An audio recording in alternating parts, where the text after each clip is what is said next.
नमस्ते मित्रांनो, discovery of medicinal plants या माझ्या चॅनलमध्ये आपल्या सर्वांचं स्वागत आहे। आज आपण एक वेगळी वनस्पती बघणार आहोत। माझ्या चॅनलवरती या वनस्पतीचा एक शॉर्ट पण होता, पण त्याचा लॉंग व्हिडिओ करण्याची मला गरज भासली। याचं नाव आहे खरवट किंवा फायकस एस्पिरिमा असं याचं बॉटॅनिकल नाव आहे।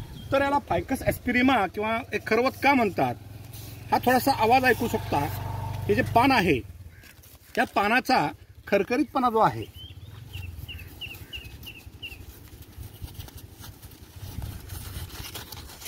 आपण याला जर चोळलं ते पान खरखरीत लागतं आणि याला पॉलिश पेपर ट्री असं देखील म्हटलं जातं। तर खूप दिवसांनी व्हिडिओ बनवण्याचं कारण असं आहे, मी कोकणात गेलो होतो आणि तिथे एक मला वैदू भेटले आणि त्यांनी काही औषधं सांगत असताना ब्लड कॅन्सर सारख्या दुर्धर आजारामध्ये या वनस्पतीचा वापर होऊ शकतो असं मला त्यांनी सांगितलं। कारण मी हे जे वनस्पती आहे याचा वापर मला माहिती आहे, तो म्हणजे खास करून स्प्लिनोमेगॅली, हेपॅटोमेगॅली म्हणजे लिव्हरशी संबंधित, स्प्लिनशी संबंधित आजाराशी आहे। पण ज्यावेळी त्यांनी स्पेशली जर असं सांगितलं मला की रक्ताच्या कॅन्सरमध्ये किंवा जो ब्लड कॅन्सर आहे त्याच्यामध्ये याचा उपयोग होतो, तर निश्चितपणे संशोधकांनी या वनस्पतीचं संशोधन करणं गरजेचं आहे। त्याची फायटोकेमिस्ट्री काय आहे, त्याचे कंपाऊंड्स काय आहेत आणि ते काय पद्धतीनं काम करू शकतात याच्यावरती निश्चितपणे रिसर्च होणं गरजेचं आहे। तर हे जे फायकस एस्पिरिमा आहे हे अत्यंत गुणकारी झाड आहे।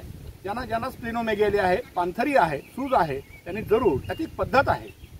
एक पान घेतलं जातं आणि आपलं वांग जे असतं त्या वांग्यामध्ये कट करून एक पान टाकलं जातं आणि ते पान वांगे शिजवून थोडंसं भाजून खाल्लं जातं आणि त्याच्यामध्ये त्याचा फायदा होतो। मी एक डिस्कवरी ऑफ चॅनलमध्ये बघितलं होतं, ते फायकसची एक स्पेसीज आहे, कुठली आता मला माहीत नाही, जी माकडं असतात।